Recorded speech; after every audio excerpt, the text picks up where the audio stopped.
Hello, everybody, and welcome to another edition of the Presence Posse Presents, where I'm here with Dr. Fred Bloom. I'm Miriam Siegel, and we're going to be talking about silencing your inner critic, and if that's even possible.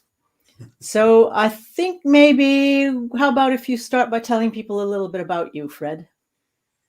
Sure. Hey, everyone, Dr. Fred Blum. I call myself a self-inquiry coach, really for lack of a better term, because all I do is help people to, through a simple conversation, kind of remember who they really are. And when you begin to notice that, you begin to notice that sort of intrinsic to who you really are is the peace, the clarity, the authenticity or freedom that you've been searching for your whole life. That it was there the whole time, Dorothy. And it's what we call simple, not easy, because it's right there. But sometimes we have lots of this thing called conditioning that makes it hard to see. So that's what I help people do. Wonderful. The nice thing about conditioning is if we were able to be conditioned, we can be unconditioned. Exactly. Although it might take some time and effort, but it is possible. Yeah.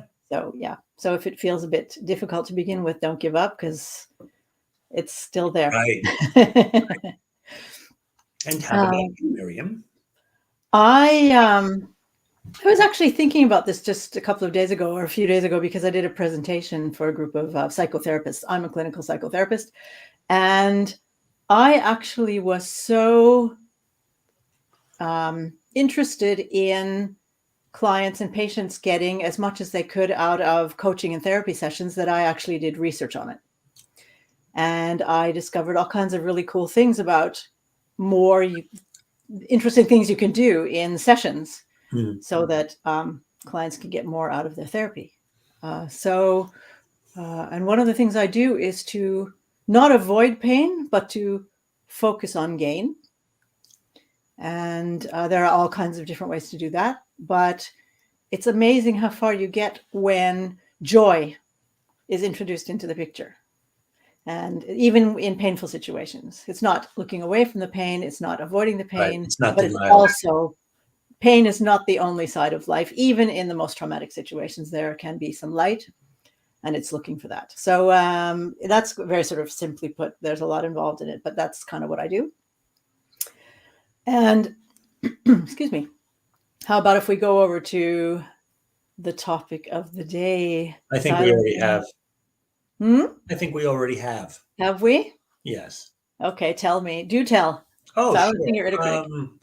Well, if the topic is silencing the inner critic, and I don't really have a problem with the title, but I don't really see it that way. Like, I don't think that we have to silence anything. Just like we don't have to automatically go towards the pain, we don't have to try and silence some inner critic. I think, in fact, this is a great example of, what they love to say, what you resist persists. So I think the inner critic is just one of endless possible perspectives we can have on life. And it's typically the result, the core of my work is understanding the distinction between the true self, which is what I spoke about in my brief introduction, and the ego, which is the false self. It's the self that we create out of fear and insecurity. So when we're looking at life through the lens of the ego, guess what? You're going to have an inner critic. It's not even debatable, and it will not be silenced for long. You might find ways to steer the ship in a different direction, but if you're coming from the perspective of ego, it's going to steer back to fear and insecurity because that's what it's founded in. You can't create a not fearful, at least this is my belief. I don't want to say it like it's a fact, but I truly believe that you can't create a truly secure ego because that's not what it was created from. What you do is you find out who you really are. You don't have to improve the ego. You just stop thinking that that's who you are. Anyway, does that make sense in the context of the inner critic? Well, I think it does, but of course, it might be a bit confusing for people watching. So I just wanted to let the people who are watching know, please comment, please ask us questions because we don't know if you know or you don't know until you tell us. So, and that's also what we're here for, is to sort of give you hopefully some insights and maybe be able to answer some of your questions. I agree with you on many Many planes. I actually consider, like, the inner critic is kind of like a voice, right? We all have our different Yeah. thoughts and our different, and Eckhart Tolle talks about this. You have some people's voices are in you form. Oh, you're such an idiot. And some people are in I form. Oh, I'm such an idiot. Mm-hmm. And some have more than one voice and they talk to each other. You're such an idiot. No, I'm not, whatever. For me, all of those voices are teachers. Yeah, I agree. There's there, for me, they're all opportunities. So anytime I'm telling myself anything, and it's all me. So anything I'm telling myself anything, I have an opportunity to learn from that. Right. So I wouldn't say I would want to silence my inner critic. I would want to listen to it, but not necessarily believe it, obey it. Right. I might want to challenge it. You have to acknowledge it though, right?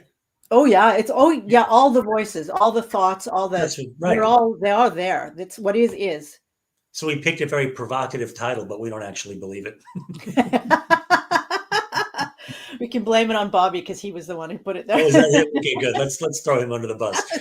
Blame it on Bobby, and then Malcolm went, "You can't silence your inner critic," because he's the neuro guy. Oh, Malcolm said that? I didn't even know. He did actually say that, yeah, which I thought was Okay. really great. Well, they're not here, so we're just going to talk about them behind their backs. Yeah. on live broadcast Right. video. We're going to be outer critics for the time being. Exactly. We'll be outer critics, and then we'll sort of program them so that we'll become their inner critic. Exactly. Right. But I mean, actually, that's an interesting point, because when I talk about any kind of voice, inner critic, even an inner, what's the opposite of critic? Complimentary, whatever. Cheerleader. Praiser. Yeah, cheerleader. Right. Yeah, that's a good one. Either way, generally, it will come from somebody said something to me at some time. Mm. And then at some point, I believed it. And so I internalized it. Right. And then it becomes all of this sort of part of me that comes up in certain situations and tells me about myself, or tries to get me to believe it.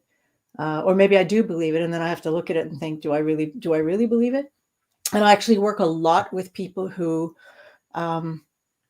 will carry a lot of baggage. Eckhart Tolle would call it the pain body. Right. It doesn't matter what you call it, whether you call it inner critic, whatever, but that sort of, you're not good enough, or I'm not good enough, whatever voice you choose or pronoun you choose. It's if I've internalized it, I have the opportunity to externalize it. So I'll often work with people who have that kind of challenge, where they have the inner blame, the inner guilt, the inner critic, and get them to put it into some sort of form that's not inside them. And it doesn't matter what it is. I call them often gnomes, like gnome, or even, doesn't really matter, gremlins, as long as it's outside of them, because then they can actually have a dialogue with it. And awareness is key. Once something comes into awareness, it doesn't mean it's instant, right? Because a lot of people are aware of their anxiety, but it doesn't disappear. But when you really begin to dig deeper into the awareness, like deeper into not just I'm anxious, but finding it in your body, noticing the different qualities of it, the more clearly you look, it's like shining a flashlight. Every place where the light hits can begin to dissolve. And it takes, I'll tell you something. In fact, I have 3 steps. I call this 3 steps for effective inquiry. And the first step is willingness. And it's really important. You have to actually ask, sometimes if you're working with a client, or sometimes even you have to ask yourself, am I willing to look here? Because if you take it for granted, there's 2 possibilities. One is you're not really willing, so you're just kidding yourself, and so you don't really do it. Or if you are, it just sort of reinforces it, like it kind of aligns you to say, yep. Oh, hi, Miriam. There you are. So like when you affirm it, it's like it sort of puts your brain in that mode. And then I'll do this quickly. The second step, one other thing about willingness. So each step has a quality, and the quality that goes with willingness is courage. Like, okay, I'm willing, and it might be scary, so you bring your courage to it. The second step is called clarity. And clarity means now that I'm willing to look, I have to really see what's there. I have to drop my stories and my expectations and just see what I'm actually seeing. And the quality that goes with clarity is like precision or nuance. In other words, so like we said with the flashlight, seeing all the different aspects of it so that it can fully disappear. And the third step, which is what you said, you reminded me, is discipline, right? So you have to stick with this because it's not easy. It takes time. And so the quality that goes with discipline is persistence. Mhm. When you're not getting some obvious result that you expect, you keep looking, you stick with it. And so that's it. But thank you for that brief interlude. But I think those are important. Those steps do matter. Like when I work with clients, and I see like us going through those steps, it makes a huge difference in how deep they're able to go. Mhm. So I hope that's Absolutely. useful to people out there in Zoom land or wherever they're listening. Well, this actually your steps remind me of a sort of comprised. I can't speak English all of a sudden. Well, often.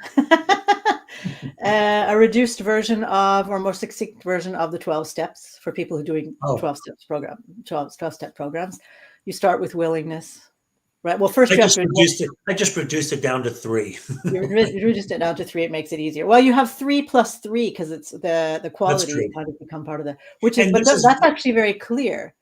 But one of the things, once you've sort of admitted you have a problem, is like becoming willing to, well, part of it is becoming willing to admit you have a problem and then doing something right. about it. And that's the clarity, is the willingness to look and be dead honest Yeah, right. about it. And then And there's sticking courage with in there it. for sure. Yeah. Yeah, yeah, yeah. Right. And Oh, then okay, cool. sticking with it. Yeah, right. That's true. Because They say that, don't they? I know the 12 steps a little bit. I've never been really directly involved, but yeah, I get it. yeah, I Okay. think it's definitely useful. But I like the way you reduce it down to simple points. I have a lot of things in 3s. I like 3. You They're easy actually to. are really good at putting things into clear and concise steps. Thank you. It seems to be one of my little knacks. I do that a lot. Yeah. It's Thanks. well, it's actually, I find it very useful. You have it, you also have it Good. very Yeah. clearly in I hope yourself, so. so it's easier for you to bring it up. So when we have these talks, I've noticed that you do that quite easily, which is nice because it makes it easy for people to understand in general, I would think. And again, for Because you out there who are watching this, whoever's watching, please feel free to ask questions or comment, because Or if you don't criticize it. understand, if you need something that you want us to clarify, Yeah. or if you want to even bring your own story, you're more than welcome to do that, because that helps us as well. We learn something from you just as much as you learn from us. Now, I'm And a assuming lot of that other you learn people, from us. right? We hope a lot of other people, hopefully, too. Yeah. Can, I mean, really, why are we doing this? Besides getting rich and famous, of course. I was going to say it's an ego trip for me. I do Yeah. that. Yeah. Besides the enormous ego gratification that we receive from this, there's a fly right in front of me. The other reason, way, way, way second, is maybe making a contribution to the people that hear it. Yeah. For real, like, Yeah, for real.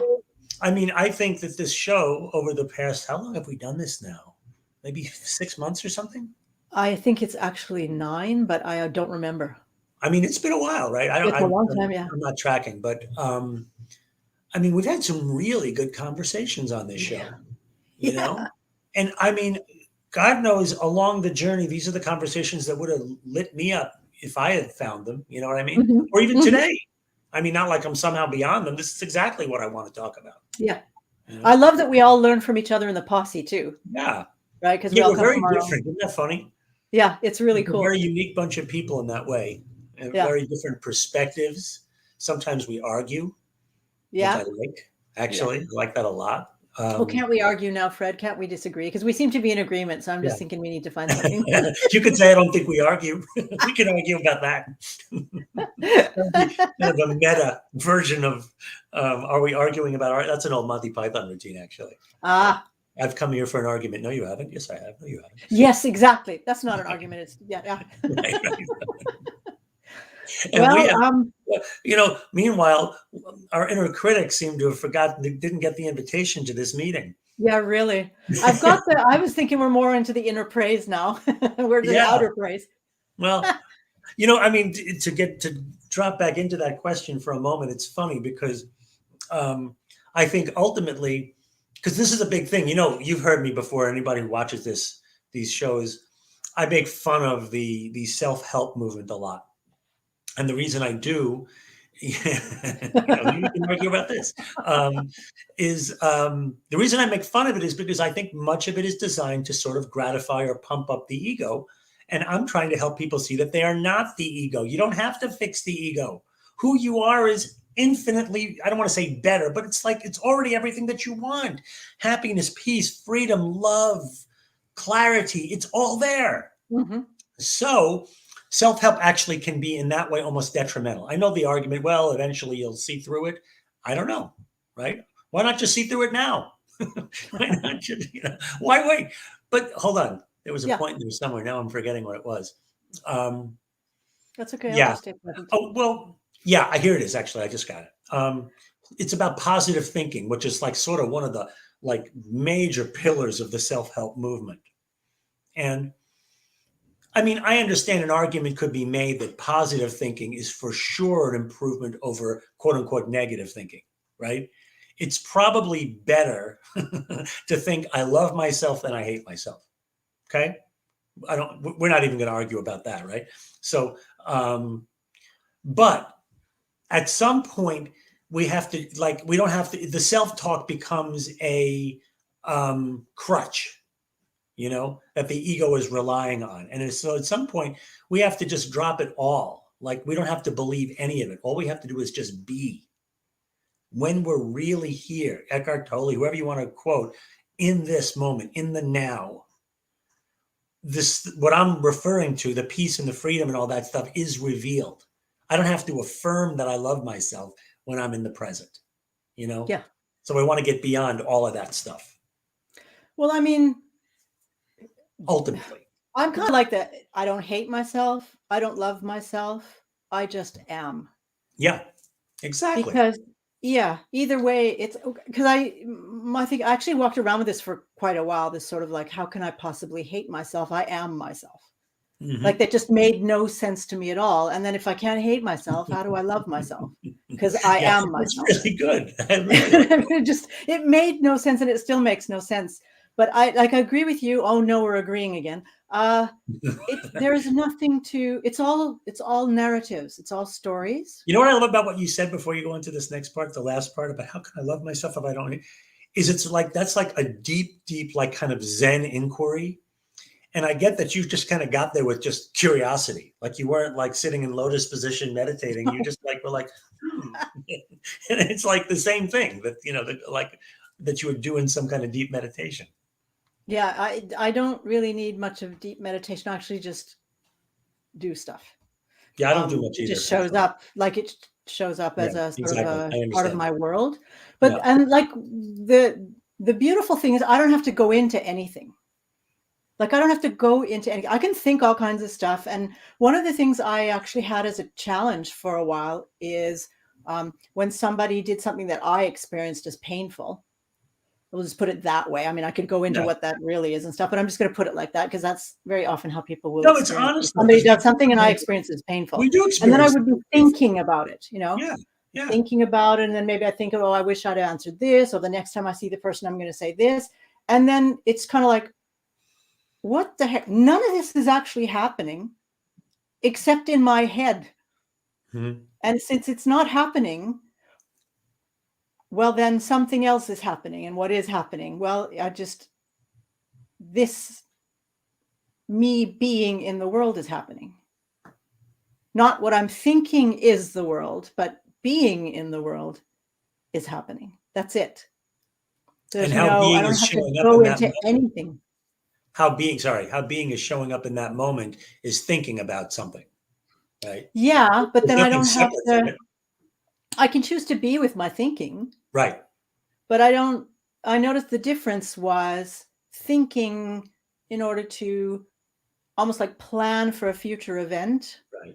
Which was actually fear-based or pain-based or whatever, instead of just, there is none of that right now, actually. The person isn't here. The only thing that's here is the thoughts and then the feelings connected. If I don't think those thoughts, because I don't need to think those thoughts right now, because I'm not in danger. Whatever happened already happened. It's not happening right now. Why am I bringing it into now? See, and I have something else that I see that you're doing there, if I may.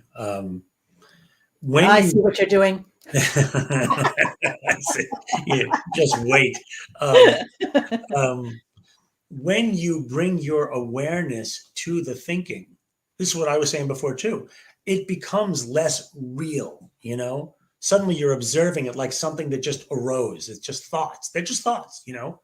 They have less weight, like you've less identified with them, in essence. And then from that perspective, they don't have the power. Like you can begin to say, oh, I really don't have to think those thoughts. But it Yeah. becomes, I think it's really important because you acknowledged them. You didn't dwell in them, but you definitely said, there you are, I see you. And for you, because I think you've been doing it long enough that it's very kind of effortless for you. But I also want to let people know, you said it earlier, this takes practice. Practice. You know, it really does. And some people are more naturally adept, of course, but um, really noticing your state in any given moment, the physical, the emotional, the mind. It takes a level of mindfulness that most of Mm-hmm. us don't. But I don't want to also make it sound too far away. It just takes practice, and there is But no that's there. it. It's practice. Yeah, It's yeah. practice. Like It's a anybody practice. really can do it. It's Yeah, practice. and there is no there. I mean, like where will this be for you next year, right? Yeah. You know, it's just an ongoing awakening to reality.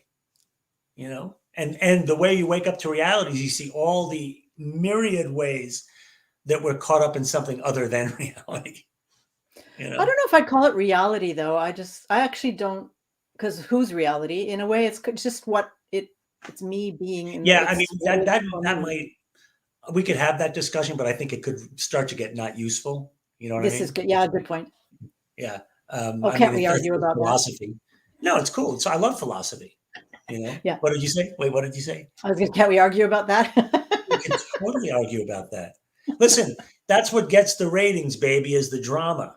You know, Exactly. I mean, feel free, feel But free to that's throw a actually, chair.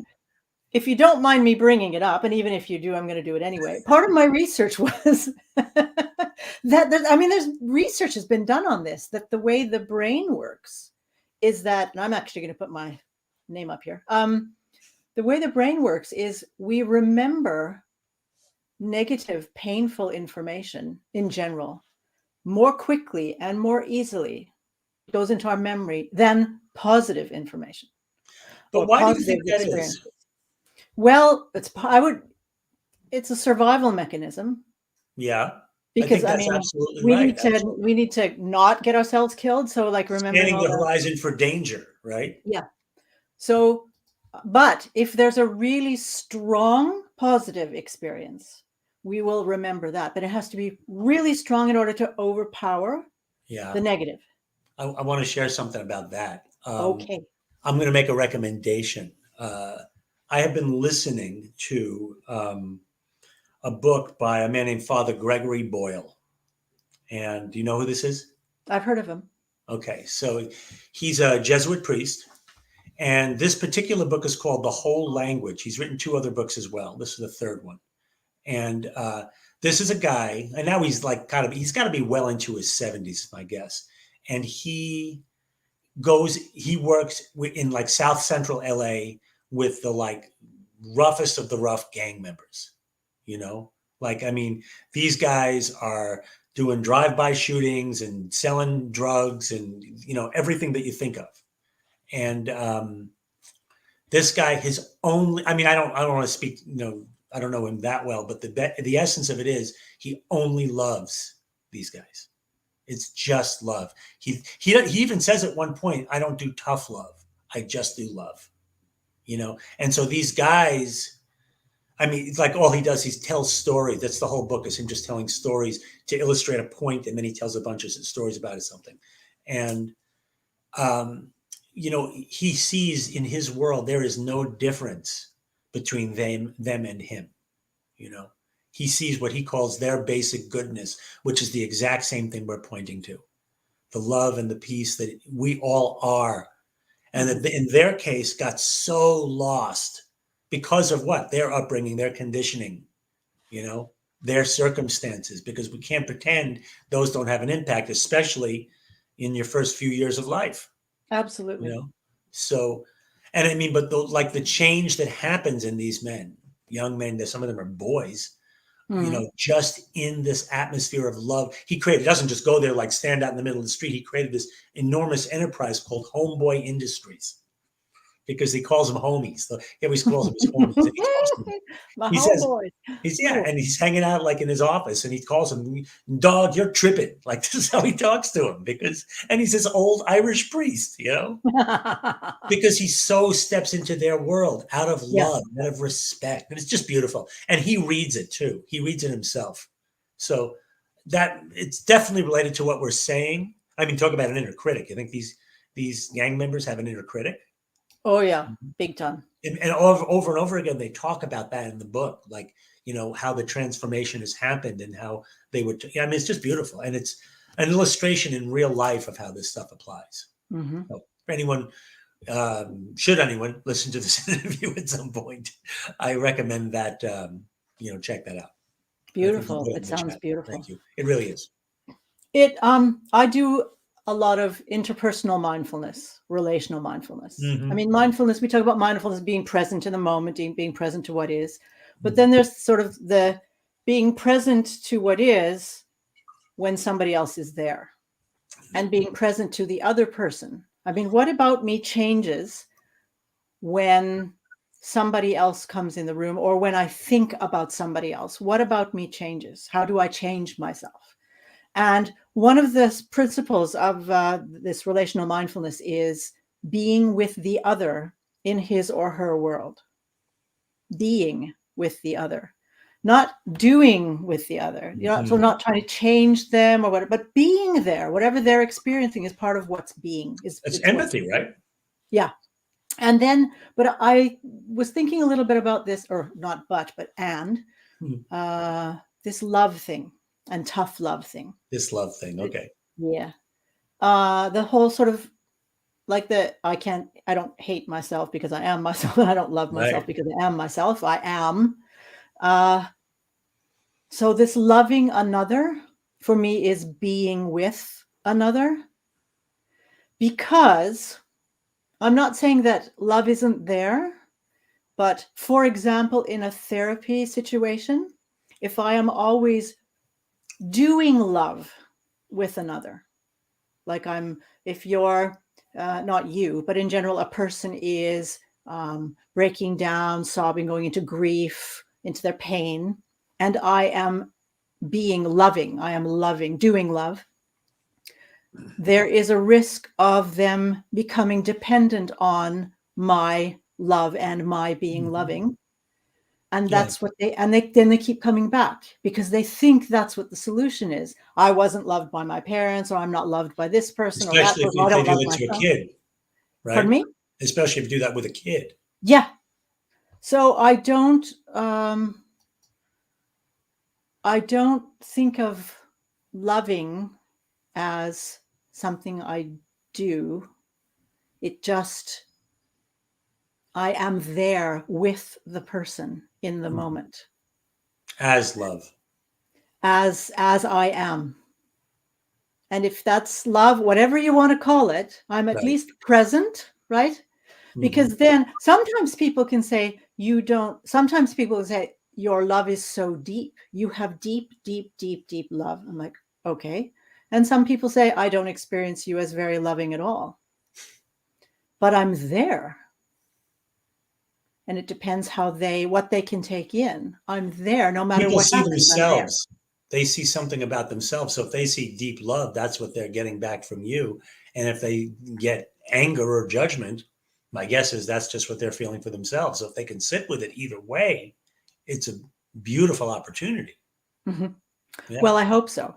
But Yeah. I'm not generally like angry or anything in a therapy session or No, I whatever. wouldn't I can think. be angry for my Right. own life. But I just mean that this sort of idea of showing up with love in relation to a client or a patient or whatever, not necessarily, because it can become a dependency thing. And that's not what I want.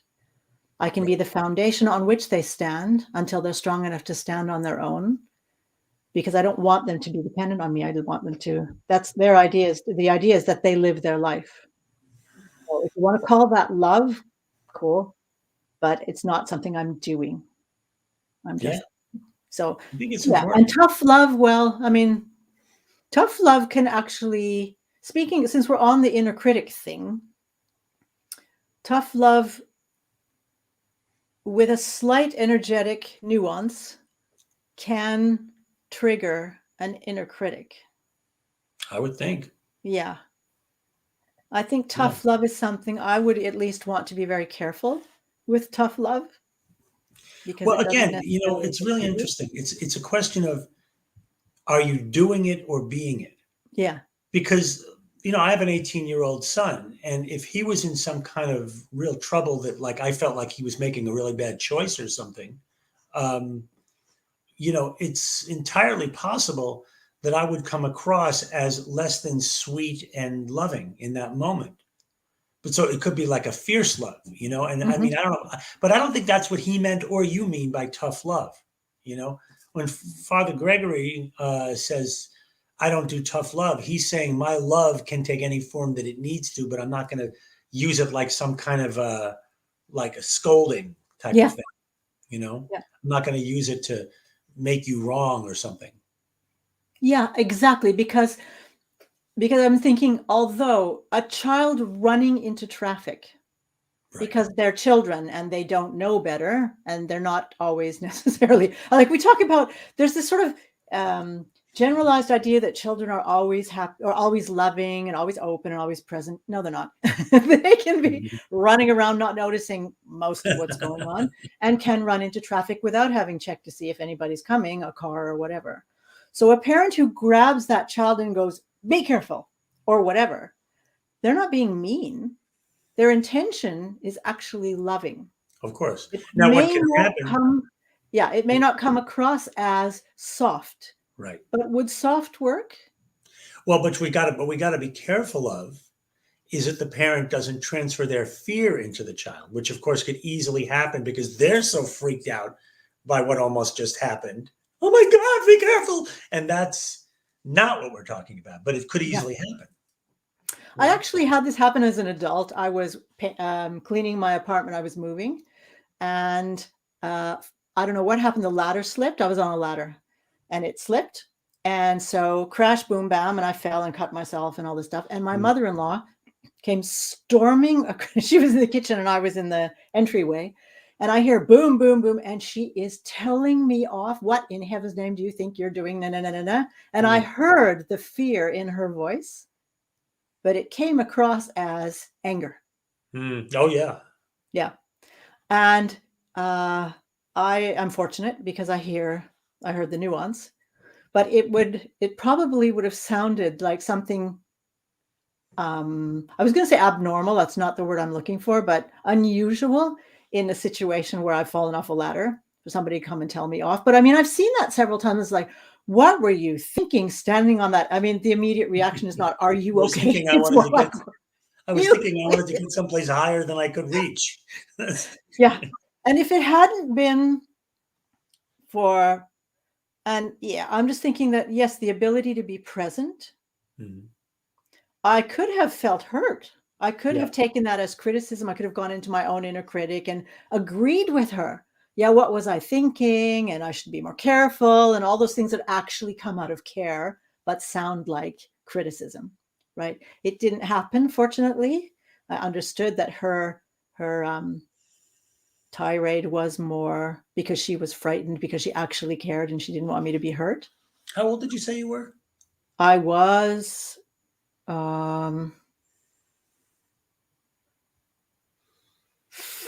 about 40, maybe 45, something like that. So you were an adult though. Yeah. Yeah, I was an adult. It's my mother-in-law. So she was actually helping me clean the apartment, which was really, really nice, but I fell off the ladder. Yeah, I was about 40.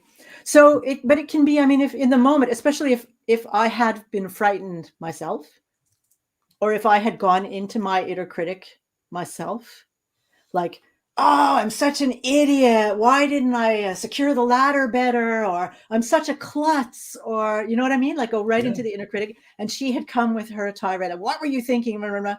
That would have just added to that. that would not have And so helped. there's that. Yeah. So there's that sort of like that. I don't think I would call that tough love, but there's love Mm. in it. Do you know what I It's mean? there's always love. Okay, I mean, I'll say this. Some people are free to disagree with me, but I mean, I just go back to the basics, and then we don't have to go super deep into this, but I mean, I'm coming from the premise that love is. I mean, they say God is love, you know, and I believe that we are God. I do not believe in a dualistic world where there is a you and a God. I know some people do believe that. I'm coming from a different perspective where it is all one. You are made of God, from God, whatever. And therefore, it's all love. So it may look very distorted, you know, like through whatever lens we're trying to see that love through, or whatever lens the love is coming through, like a light shining through a prism, you know. But it's love, you know. I like to say it's love in disguise. Yeah. That's what it is. And and I'm not saying I see it every minute. Yeah. You know, I mean, it depends on what, you know, sometimes the form it takes and what my particular conditioning is. Yeah. But the more we see it, the more freedom we have. That was an opportunity. That was a moment of freedom for you. You know, Freedom. you Yeah. could Brilliant. have been triggered, and then whatever you do, this is your mother-in-law. That dictates a certain type of relationship, whatever it is, right? So, what are you allowed to say to her? What are you not allowed? How do you? It becomes this drama. I mean, families have split up over less than that. You know what I Yeah. mean? It can definitely happen. Yeah. This is like such a big deal, right? It's like the freedom in that moment. I say only half jokingly, that's how wars get started. Because isn't that kind of what happened in World War One? There was like an argument that sprung up. I don't know my history that well, but it was ultimately, you know, started off much smaller than multiple nations, you know, dropping bombs on Hmm. each other. Hmm. So the ability, the freedom to see that we are not, you know, it's hard to see it in the moment if you don't already have that freedom, is what I'm Yes, trying to say. exactly. This is Which not like fortunately can be trained that's again. exactly what I'm saying. Yeah. Exactly. Because Yeah. to try and give it to somebody like a life skill, and this is why I don't like self-help, right? Because self-help says try and see the positive intention in what other people are saying or doing, you Hmm. know? But you don't try and do it. You either see it or you don't, Yeah. you know? And you Yeah. see it because you've practiced letting go of the tension and the fear and the stress in yourself such that that is naturally revealed. Now that's what I call self-help. Like for me, Yeah, it's I what know. do you mean by self-help? Because Yeah. to me, it's like if I'm going to help myself, then that's where my focus is. It's on me and what I Yeah. feel and what my interpretations are and my judgments are and whatever I assume is happening Yeah, of in course. a situation. And then it's my responsibility to take care of what I'm putting into a situation instead of making it about what the other person is doing. Now, again, I want to be clear about there's a difference between, or I see a difference between what's going on in a situation where I might feel very afraid, but I'm actually safe. Right. And whatever's going on in me is going on inside myself. I do allow for a difference between that and actually being in a physically dangerous situation. And Mhm. I don't really like to bring this up a lot, but I notice I have been bringing it up lately in some of these talks because for me, it's rather relevant to point out if somebody is actually, I have had the experience to be held at gunpoint. If someone is having that experience, if I'm standing looking at a gun pointed at me, then I need to actually take that into consideration. I Yeah. don't have to make a lot of assumptions, but I do have to assess the situation considering my physical and not only psychological safety. So there's this thing about taking care of myself in the moment psychologically, but there's also this part of me, at least from my perspective, that needs to take care of myself physically. And just for Well, people who are watching now, if you're tracking what we're talking about, click on likes or some sort of emoji to let us know, or write in the comments, because we actually don't know. we We wanna don't know. know if you find this confusing or if it's helpful or whatever. So please don't hesitate to like what we're saying or to put a love or whatever, or even an angry sign, whatever. If you disagree with us, let us know if you disagree with us too, because we will learn something about that. And thank you for that. We appreciate it. And I want to come back to what you're saying, because I think it's really important. This, I mean, I think, if it's come up or not, but I've been involved in martial arts my whole life, Yeah. in one form or another, and I'm training in a particularly interesting style now, one that probably most people haven't heard of. It's a Russian style, which up until a few years ago I wouldn't have even thought existed. And it's not where we mostly think of martial arts coming from. It's called Sistema. It's a Yeah. remarkable and beautiful martial art that I could not recommend more highly. But here's the point, and this is like literally what the Russians would use, like with their special forces, the Spetsnaz and things like that, the KGB. But it's very different, because it doesn't so much train techniques like kicking and punching. It trains the person. It trains people how to deal with their fear. And the Russians, they're very practical people. They don't get into like this kind of flowery language. They use terms like be a professional. So Mm-hmm. a professional is someone who can assess, we're talking about physical safety before, right? Who can assess a risk and knows how to apply just the right amount of force to neutralize that risk. So they don't overdo it, and they don't also minimize the risk in such a way that they put themselves or other people at danger. But it's not emotional. It's not denial, like I'm just going to pretend like it's not there. You assess exactly what's there, and you deal with it appropriately, Yeah. and it's a very, very high level of function to be able to do that.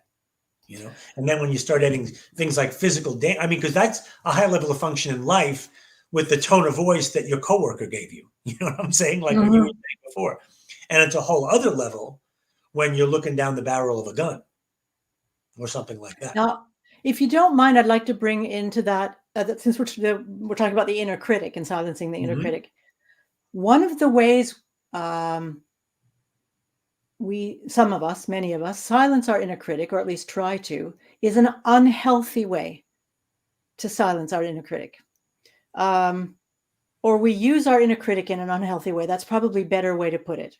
If I am in a situation that is, and I love what you're saying about the systema and the sort of assessing the situation and applying the appropriate amount of energy, force, whatever, to it, Yeah, whatever. and not more, not less. If I am in a situation and my whatever inner critic is saying, this is dangerous, this is uncomfortable, get out, whatever, and I silence that, this is not a healthy way of silencing Yeah, any inner voice I have. right. But see, I And wouldn't it's a call that an inner very critic. important thing to Right, bring up in any kind of case where we're trying to silence. I mean, we can laugh at this. You and I both agree that we're not trying to silence right. anything. We've had our sort of ways of presenting this. I consider all of those as teachers, for example, as I said.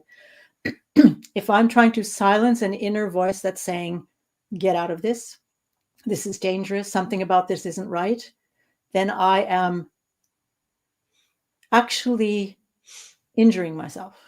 I'm not assessing the situation as you're talking about with Right. Systema, assessing the situation. I'm not assessing the situation. I'm ignoring the very thing I need to be listening to.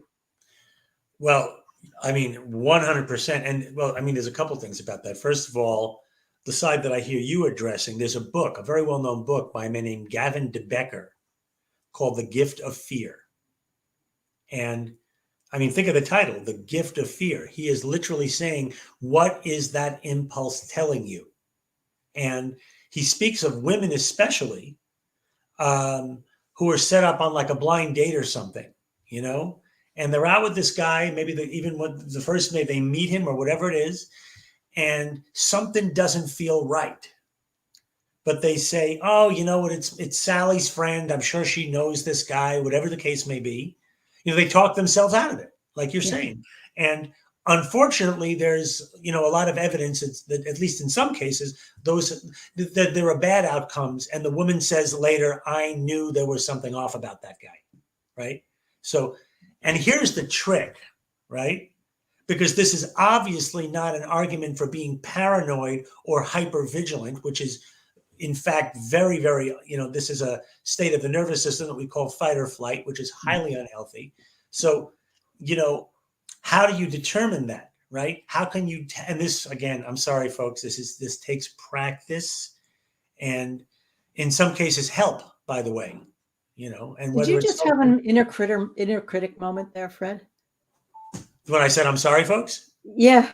No, I don't think so. I'm genuinely saying, I get it. Like, I mean, I'm sorry I Yeah. have to be the one to tell you, that this is hard Yeah. to, It to get can be to. absolutely hard. Yeah. But what can be more important, than, for example, being able to walk down the street and know the difference between a threat and just your inner anxiety that needs to be just kind of resolved? Hmm. I mean, if you can't tell the difference, I tell you, you won't survive very long in the wild, which is a lot like what life is starting to look like some Yeah, days. really. Yeah, So, really. so it's just, and yes, you can do it yourself. It takes a lot of commitment, but you can also get help.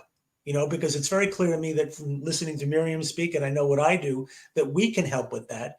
There are other people that can help with it. For example, there are some forms of body work that can really be helpful. The type of chiropractic that I did for 25 years before I switched to coaching, which is very light touch and works with the nervous system, et cetera, is designed to do exactly what we're talking about. Take that fight or flight tension out of the system.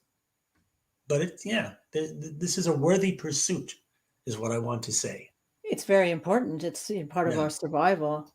I do craniosacral work, and that's also Mm. very sort of light touch because the idea is not to overwhelm the nervous system more than it Exactly. already is, but actually get the nervous system to understand that I'm actually safe now, Exactly. because then it's easier for me to listen to myself.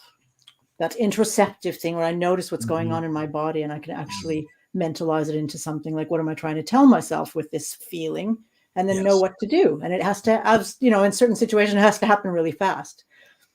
But the It whole happens idea of, very fast. Yes. yeah, listening to, so again, with the inner critic, as I see inner critic being able to teach me something, Right. if I have had a moment where I've been in some sort of danger, or it doesn't even have to be danger, just an uncomfortable situation where I didn't listen. I didn't listen Mhm. to whatever my inner voice was telling me. And then afterwards, where the critic comes in and says, I should have known better, which is not unusual for people to say. You Right. should have known better. I should have known better. And how could Or I much be so worse than that, stupid? right? What a Yeah. moron. Right, right, right. What I'm, yeah. Anything that's sort of self-deprecatory, where if I go into that loop, I'm actually distracting myself from learning what I actually need to be learning. Exactly. So, and again, with just to use my mother-in-law as an example, as her coming in with her tired, like, what were you thinking? What is going on? Blah, blah, blah. If I had listened to her words, I wouldn't have noticed that she actually cared about me. It was Mhm. coming from a place of care. She didn't want me to be injured. So Please thank it's your the same mother-in-law thing with for me. myself. Beg pardon? Please thank your mother-in-law for me. It's a good Yes, lesson. thank you. I thank you. Thanks, Anna. Oh, I think that it's very important to get to know the inner critic because it's trying to tell me something. mhm. If I'm listening to the critic and beating myself up, then I can notice that I'm distracting myself from what I needed to learn. And that was that I didn't listen to myself originally. And when I say to myself, I should have known better, I should never have done that. Why did I do that? It's because that's what I needed to learn. Yeah, you have I to be needed with to that. learn to listen more. Right. Otherwise, I would have done what my inner voice was telling me. I would have left, or I would have told the person off, or I would have hit him, or whatever the situation is, or not said what I said. I regret having said because it started a war. There are sort of that way of listening to myself and realizing, or not listening to myself and realizing that what I needed to learn was that I didn't listen to myself. And if I'm beating myself up, I'm getting in the way of learning. Stop. Be. And sorry. Yeah. It's Be. okay. Listen, Yeah. learn, be, and it won't happen again. Beating myself isn't going to help me not do it again. It doesn't. No, That's it doesn't. really It keeps me in a important loop. because we think it is. We think that if I, stupid. I mean, Yeah. that it doesn't actually help. No, it makes me feel really It crappy, and then I focus on reinforces the feeling really bad. it reinforces the version of you that did that. Yeah. That was Yeah. already, it's so funny. So Brilliant. many years ago, many meaning, I don't know, 15 or so years ago, I noticed that I was in a rut in my life. And I don't know where this voice came from, but it literally almost felt like, like the voice of God or something. It said, here's what you're going to do. It said, you're going to get up every morning at 5 a.m. for 100 days. And you're going to do walking meditation, which Ah, for those of you who don't know walking meditation, it's like breathing with every step.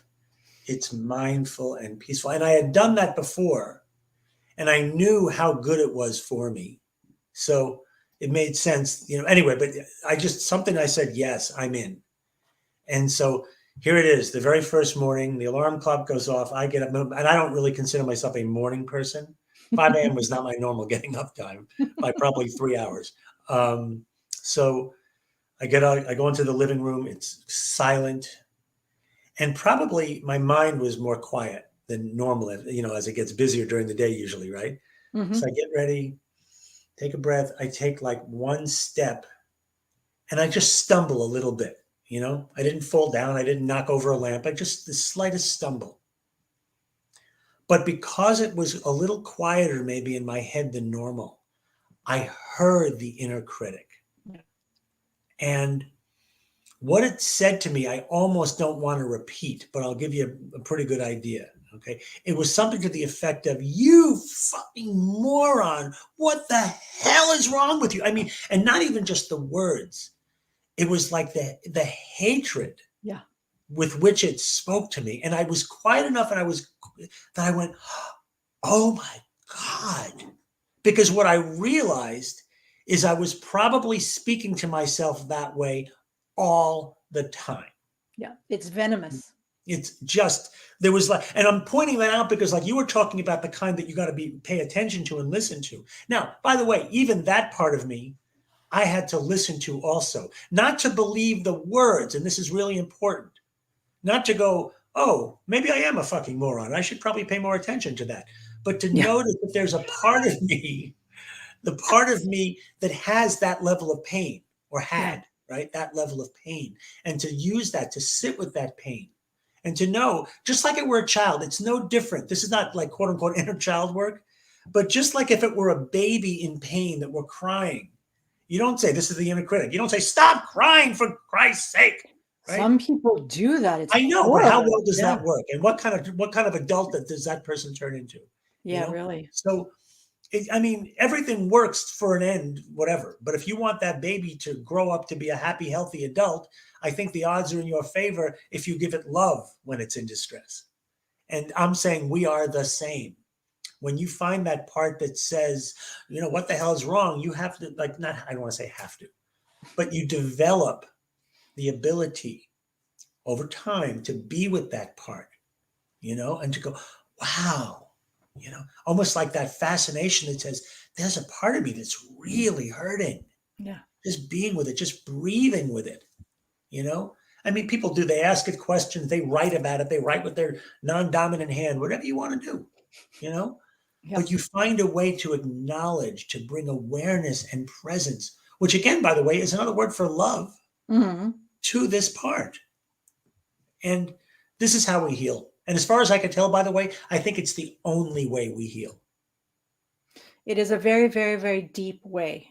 Yeah. And thank you very much for sharing that, because it's beautiful. It's hard to hear because I hear Yeah, you, I hear that. it's not a nice way to treat yourself. So that I notice my heart goes out to you. It also reminds me of, beg pardon? It was a long time ago. Yeah, thank goodness. Yeah. It kind of reminds me of my mother-in-law, because Mhm. what came out was a tirade of criticism, but there was love behind it.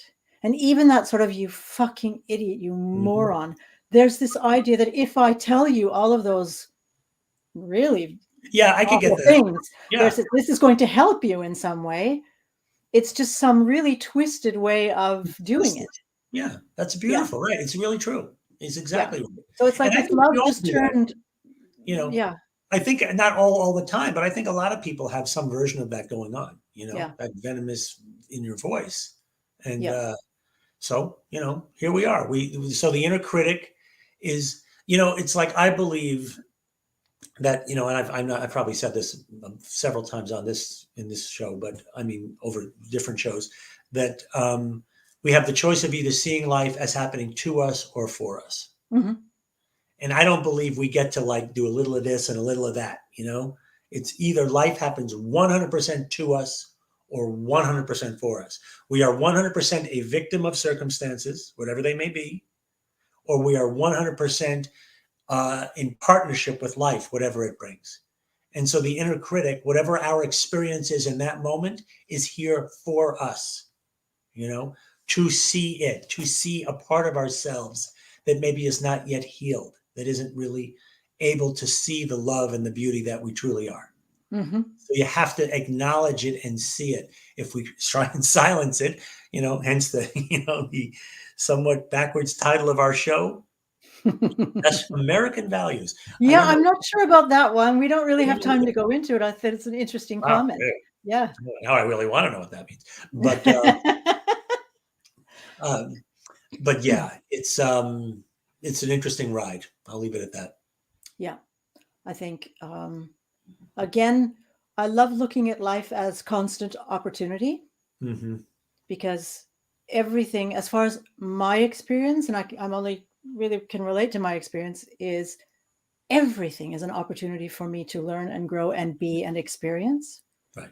And whatever I choose to make that into is also an opportunity. I can make it into a painful situation. I can make it into a not painful situation. I can make it into a joyous situation. That's up to me. That's my responsibility. And again, I'm not saying it's easy. So all y'all, let me know if you're tracking, give us some likes or some hearts or whatever. We've done our I best. can train that muscle. We talk about this several times throughout this hour. We can train. This whole idea of practice makes perfect. Perfect. But practice, yeah. There's an opportunity always. We can train and talk to us. You know, let us know. We're available to help. Now we've rounded off the hour. I know, Fred, you have to leave. Is there anything you want to say really quickly? No, you know what? I actually really enjoyed this. This is the first time I've done it just with two people, you know, and okay. I quite enjoy it. And we thought we were going to run out of stuff by half an hour. So here we are at the hour. And I thought we kept things moving. I hope we did. That's why we ask for feedback. So, I mean, I will say that, you know, those who do watch this and really do think, I want some help.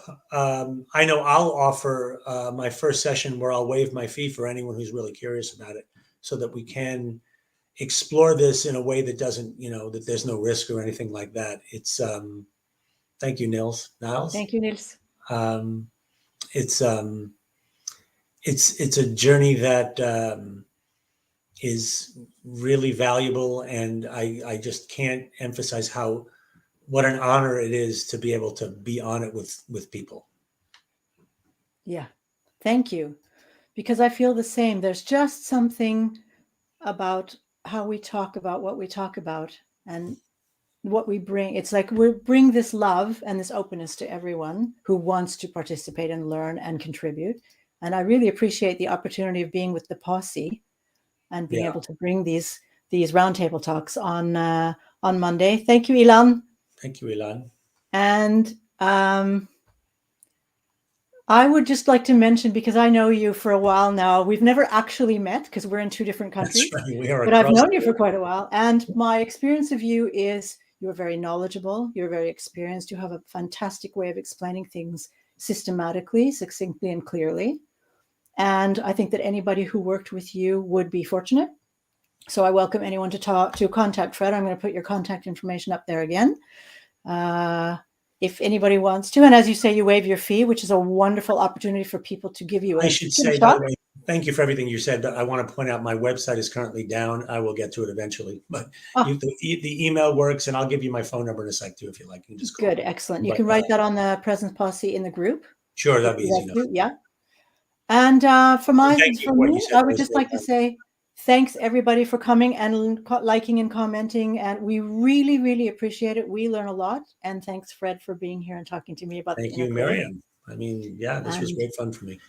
Thank you. And anybody who wants to get in touch with me, here's my information. I have also a Facebook group called Relation Revolution, so it's easy to find me. Mm-hmm. And we welcome you back next Monday. There will be a Presence Posse talk next Monday. And we'll be talking about, if I recall correctly, holiday cheer. in Oh, whatever form that is. Yeah. So, and we might actually do it on Zoom so that people can actually show up and talk to we us. need to do that sometimes. I would love Yeah. that. So we'll see. We want We to got to test it get out. people So, to. but between now and then, for everyone, whatever holiday it is for you, happy holidays in whatever form Indeed. that is. Be well and take good care. We'll see you again in the Presence Posse next time. Yay. Thank you. Bye, everybody.